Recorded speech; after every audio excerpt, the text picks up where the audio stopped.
Lecture du livre Les paraboles de Jésus d'Ellen White. Chapitre 11. Choses nouvelles et choses anciennes. Tout en instruisant la foule, le Christ préparait ses disciples en vue de leur mission future. Dans tous ses enseignements, il y avait des leçons pour eux.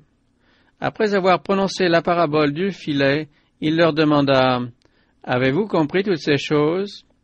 « Oui, répondirent-ils. » Il leur proposa alors une autre parabole pour leur permettre de saisir la responsabilité qui leur incombait en rapport avec les vérités qui leur avaient été communiquées. Il leur dit « C'est pourquoi tout scribe instruit de ce qui regarde le royaume des cieux est semblable à un maître de maison qui tire de son trésor des choses nouvelles et des choses anciennes. Le trésor acquis par le maître de maison ne doit pas être mis dans un coffre-fort, mais partagé avec d'autres. Son emploi le fait fructifier. Le maître de maison a chez lui, parmi ses richesses, des choses nouvelles et des choses anciennes. Le Christ veut montrer par là que la vérité confiée à ses disciples doit être donnée au monde et qu'ils s'enrichiront dans la mesure où ils en feront part à d'autres. Tous ceux qui reçoivent l'Évangile dans leur cœur auront le désir de le proclamer. L'amour du Christ se manifestera, car la personne qui a accepté son Sauveur racontera comment elle a été guidée par le Saint-Esprit. Elle parlera de sa faim et de sa soif de connaître Dieu et celui qui l'a envoyé, du résultat de son étude des Écritures, de ses prières, de ses heures d'angoisse et de l'assurance que le Christ lui a donnée. Tes péchés te sont pardonnés. Il est anormal de garder ces choses pour soi, et celui qui est rempli de l'amour du Christ ne pourra pas agir ainsi. Plus nous aurons reçu de la part du Sauveur, plus nous serons désireux de faire goûter à d'autres cette même bénédiction. En faisant connaître les riches trésors de la bonté de Dieu, nous recevrons de nouvelles grâces. Nous aurons la simplicité de cœur d'un enfant, sa faculté d'obéissance spontanée. Nous soupirerons après la sainteté, et les trésors de la grâce et de la vérité nous seront donnés dans une mesure toujours plus grande pour que nous les communiquions au monde. L'immense réserve de la vérité, c'est la parole de Dieu, la parole écrite, le livre de la nature, les témoignages de l'intervention divine au sein de l'humanité. Voilà les trésors où les ouvriers du Christ doivent puiser. Dans leur recherche de la vérité, il faut qu'ils comptent sur Dieu et non sur l'intelligence humaine des grands hommes, dont la sagesse n'est que folie à ses yeux. Par les voies qu'il a lui-même fixées, le Seigneur se fera connaître à tous ceux qui le cherchent sincèrement. Si le disciple de Jésus-Christ croit à sa parole et la met en pratique, il n'est aucune science de la nature qu'il ne puisse saisir et apprécier. Tout lui sera utile pour faire comprendre la vérité à d'autres. Les sciences naturelles offrent un trésor de connaissances dans lequel peut puiser quiconque est à l'école du Christ. À mesure que nous contemplons les beautés de la nature, que nous étudions les leçons qu'elle nous enseigne par l'agriculture, la croissance des arbres et toutes les merveilles de la terre, de la mer et du ciel, nous parvenons à une nouvelle conception de la vérité. Les desseins mystérieux de Dieu à l'égard de l'homme, les profondeurs de sa sagesse et de son jugement tels que nous les observons dans la vie courante, sont autant de mines d'où nous pouvons tirer de grandes richesses. Mais c'est dans la parole écrite que se trouve le plus clairement révélé à l'homme déchu la connaissance de Dieu. C'est vraiment le trésor où sont contenues les richesses insondables du Christ. La parole de Dieu comprend l'Ancien Testament aussi bien que le Nouveau. L'un n'est pas complet sans l'autre. Jésus affirma que les vérités de l'Ancien Testament avaient autant de valeur que celles du Nouveau. Il était aussi bien le Rédempteur des hommes au commencement du monde qu'il l'est aujourd'hui.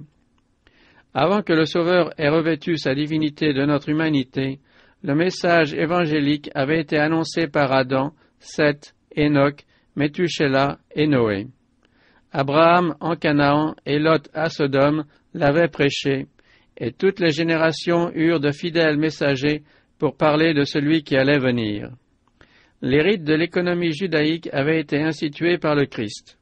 Il était lui-même le fondement des offrandes sacrificielles, le grand antitype de tous les services religieux. Le sang des victimes symbolisait le sacrifice de l'agneau de Dieu. En lui s'accomplirent toutes les offrandes typiques. Le Christ, manifesté aux patriarches, symbolisé par les sacrifices, dépeint dans la loi, révélé par les prophéties, voilà les richesses de l'Ancien Testament. Le Christ dans sa vie, sa mort et sa résurrection, le Christ manifesté par le Saint-Esprit, voilà le trésor du Nouveau Testament. Notre Sauveur, reflet de la gloire du Père, remplit à la fois l'Ancien et le Nouveau Testament. Les apôtres furent appelés à servir de témoins de la vie, de la mort et de l'intercession du Christ annoncée par les prophètes. Jésus-Christ, dans son humiliation, sa pureté, sa sainteté, son amour infini, était le thème de leur prédication. Pour que l'Évangile soit prêché dans toute sa plénitude, il devait présenter le Sauveur non seulement tel qu'il était révélé dans sa vie et ses enseignements, mais aussi tel qu'il avait été prédit par les prophètes de l'Ancien Testament et symbolisé par les sacrifices. Dans son enseignement, le Christ présentait des vérités anciennes dont il était lui-même l'auteur, des vérités qu'il avait autrefois annoncées par l'intermédiaire des patriarches et des prophètes. Mais il répandait maintenant sur elles une nouvelle lumière. Comme leur signification paraissait alors différente, ces explications diffusaient un flot de lumière et de vie spirituelle. Il promit à ses disciples que le Saint-Esprit les éclairerait et leur permettrait de saisir de mieux en mieux la parole de Dieu. Ainsi, ils pourraient exposer la vérité dans sa beauté renouvelée. Depuis le jour lointain de la promesse d'un Rédempteur en Éden, la vie, le caractère et l'œuvre médiatrice de Jésus-Christ ont été un sujet d'étude pour l'esprit humain. Cependant, ceux qui, sous l'influence du Saint-Esprit, ont présenté ces thèmes, l'ont fait sous une lumière toujours nouvelle. Les vérités de la rédemption sont capables d'un développement constant. Bien qu'anciennes, elles sont toujours actuelles, révélant sans cesse à ceux qui les étudient une gloire et une puissance plus grandes. À chaque tournant de l'histoire, il y a un nouveau développement de la vérité, un message de Dieu à la génération présente.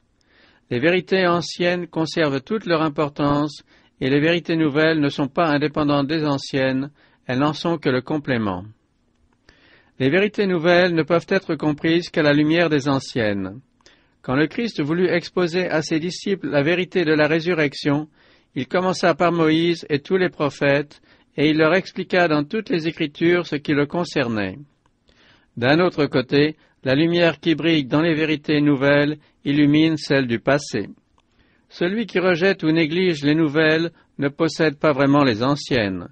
Elles perdent pour lui leur puissance vivifiante et deviennent une forme inerte. Il est des hommes qui croient et enseignent les vérités de l'Ancien Testament tout en rejetant celles du Nouveau. Mais en refusant de recevoir les instructions du Christ, ils montrent qu'ils ne croient pas aux paroles des patriarches et des prophètes. Si vous croyez Moïse, dit Jésus, vous me croiriez aussi parce qu'il a écrit de moi. C'est pourquoi il n'y a aucune puissance dans leur enseignement de l'Ancien Testament. Un grand nombre de personnes qui s'imaginent croire et enseigner l'Évangile commettent la même erreur en laissant de côté les Écritures qui constituent l'Ancien Testament dont le Christ a dit « Ce sont elles qui rendent témoignage de moi ». En rejetant l'Ancien Testament, elles rejettent virtuellement le Nouveau, car les deux font partie d'un tout inséparable. Nul ne peut présenter correctement la loi de Dieu sans l'Évangile, ou, réciproquement, la loi, c'est l'Évangile qui prend corps, et l'Évangile, c'est la loi dans toute sa portée. La loi est la racine, la fleur et le fruit parfumé qu'elle porte, c'est l'Évangile. L'Ancien Testament jette un flot de lumière sur le Nouveau, et le Nouveau sur l'Ancien. L'un et l'autre sont la révélation de la gloire divine en Christ, et présentent des vérités dont le sens profond se révélera avec une clarté toujours plus grande à quiconque les étudie avec soin. La vérité qui est en Jésus-Christ et qui se manifeste par lui est incommensurable. Elle apparaît à celui qui étudie les Écritures comme une source qui va en s'approfondissant et en s'élargissant à mesure qu'il la contemple avec plus d'attention. Ici-bas, nous ne parviendrons jamais à cerner le mystère de l'amour de Dieu qui a donné son Fils en sacrifice pour nos péchés.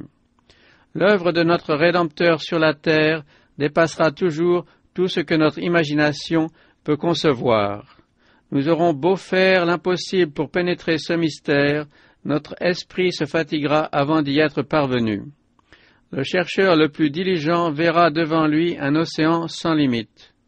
La vérité qui est en Jésus-Christ peut être expérimentée, mais non expliquée. Sa hauteur, sa largeur et sa profondeur dépassent notre connaissance. Nous pouvons pousser notre imagination au plus haut degré, nous ne parviendrons qu'à entrevoir une bien faible esquisse de cet amour inexplicable, aussi élevé que les cieux, mais qui daigne venir ici-bas pour imprimer l'image de Dieu sur tous les êtres humains. Cependant, il nous est possible de nous rendre compte en partie de l'étendue des compassions divines à notre égard. Elles sont révélées au cœur humble et contrit. Nous ne comprendrons l'amour de Dieu que dans la mesure où nous apprécierons le sacrifice qu'il a consenti pour nous. Si nous sondons la parole de Dieu avec humilité, la grandeur du thème de la rédemption nous apparaîtra. À mesure que nous le contemplerons, il augmentera d'éclat, et, à mesure que nous nous efforcerons de le comprendre, il croîtra en hauteur et en profondeur. Constamment, nous sommes appelés à tirer de lui notre subsistance en participant au pain vivant descendu du ciel, en puisant à une source toujours fraîche et toujours prête à répandre ses abondants trésors. Si nous demeurons toujours en sa présence, nos cœurs tournés vers lui pour le remercier et le louer, notre vie intérieure sera continuellement renouvelée. Dans nos prières, nous parlerons avec Dieu comme avec un ami. Il nous révélera personnellement ses mystères et nous ressentirons fréquemment la paix et la joie de la présence de Jésus. Nos cœurs brûleront au-dedans de nous quand il viendra s'entretenir avec nous comme il le faisait avec Enoch. Quand cette expérience sera véritablement celle du chrétien, il se dégagera de sa vie une simplicité, une humilité, une douceur, une tendresse qui montreront à tous ceux qui l'entourent qu'il a été avec Jésus et qu'il a reçu ses instructions. La religion du Christ est une énergie spirituelle vivante et agissante, un principe vivifiant qui remplit la vie du croyant, dans laquelle se manifeste la fraîcheur, la puissance et la joie d'une perpétuelle jeunesse. Le cœur qui reçoit la parole de Dieu n'est pas semblable à une mare dont l'eau s'évapore, ou à une citerne crevassée qui laisse échapper son contenu. Il est comme un torrent qui descend des monts à travers les ravines, alimenté par une source intarissable dont les eaux fraîches et limpides, bondissant de rocher en rocher, revigorent celui qui est fatigué, assoiffé, accablé sous son fardeau. Une telle expérience qualifie celui qui enseigne la vérité et en fait un véritable représentant du Christ. L'Esprit du Sauveur donnera de la puissance et de la clarté à ses déclarations et à ses prières. Le témoignage qu'il rendra de Jésus ne sera ni étroit ni dépourvu de vie. Le prédicateur ne répétera pas toujours les mêmes discours, mais il sera constamment favorisé par l'illumination du Saint-Esprit. Le Christ a dit « Celui qui mange ma chair et qui boit mon sang a la vie éternelle.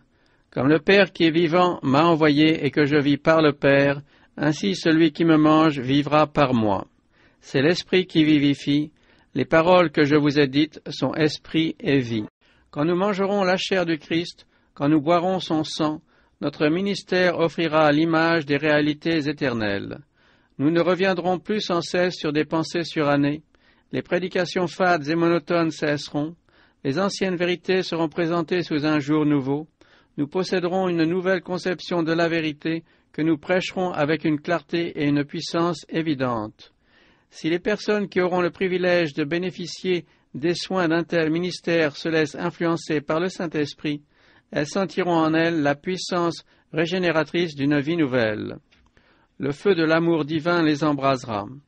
Leurs facultés seront avivées et leur permettront de discerner la majesté et la beauté de la vérité. Le fidèle maître de maison incarne l'idéal de tout véritable éducateur. S'il considère la parole de Dieu comme un trésor, il en retirera toujours de nouvelles vérités, et s'il reste en communion avec Dieu par la prière, l'Esprit du Christ reposera sur lui et opérera par son moyen en faveur des autres. L'Esprit remplira son intelligence et son cœur de courage et d'espérance, et lui rappellera les exemples de la parole de Dieu, si bien qu'il communiquera tout cela à la jeunesse qui lui est confiée. Les sources de paix et de joie céleste, jaillissant du cœur du maître d'école par les textes inspirés, deviendront un fleuve puissant qui influencera tous ceux qui entreront en contact avec lui. La Bible ne sera pas pour l'élève un livre ennuyeux. Sous la direction d'un maître sage, elle deviendra de plus en plus attrayante. Elle sera comme le pain de vie et ne vieillira pas. Sa fraîcheur et sa beauté charmeront les enfants et les jeunes.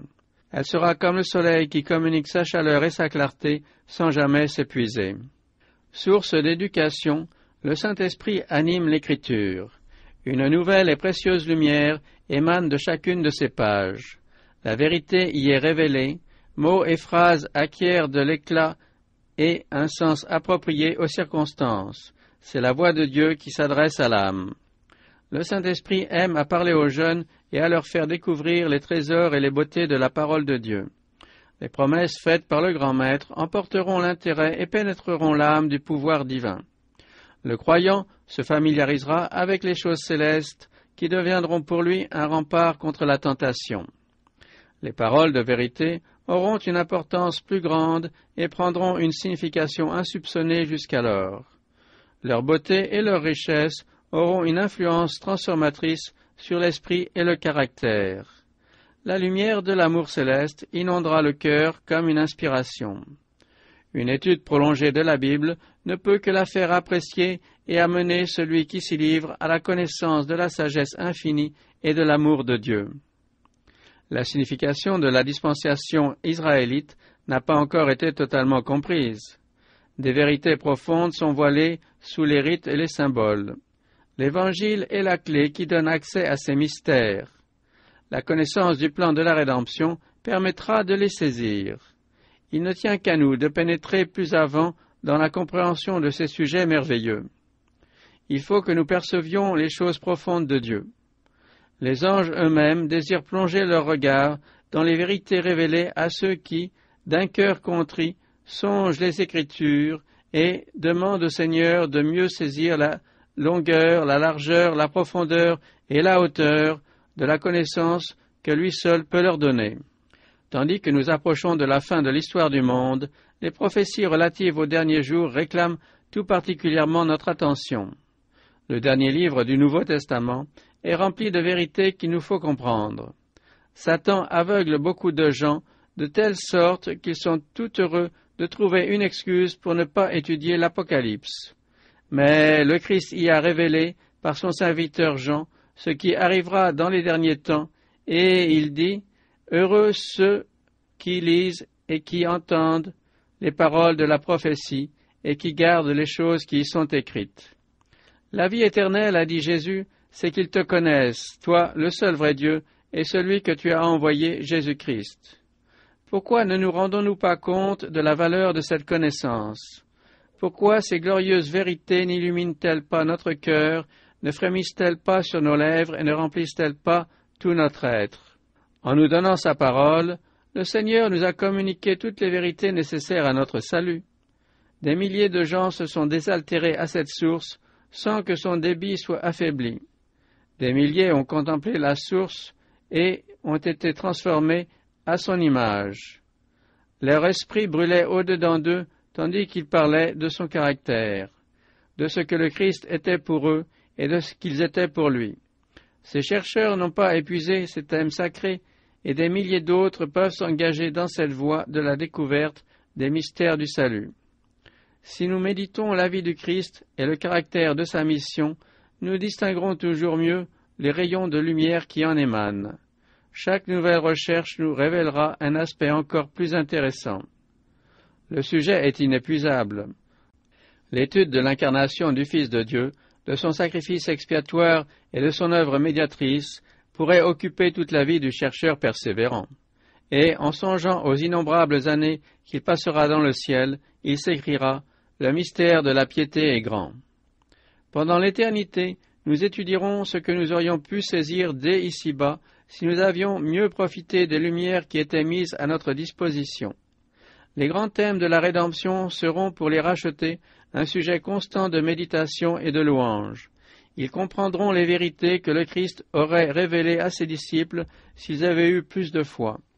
Des visions nouvelles de la perfection et de la gloire du Sauveur leur seront sans cesse accordées.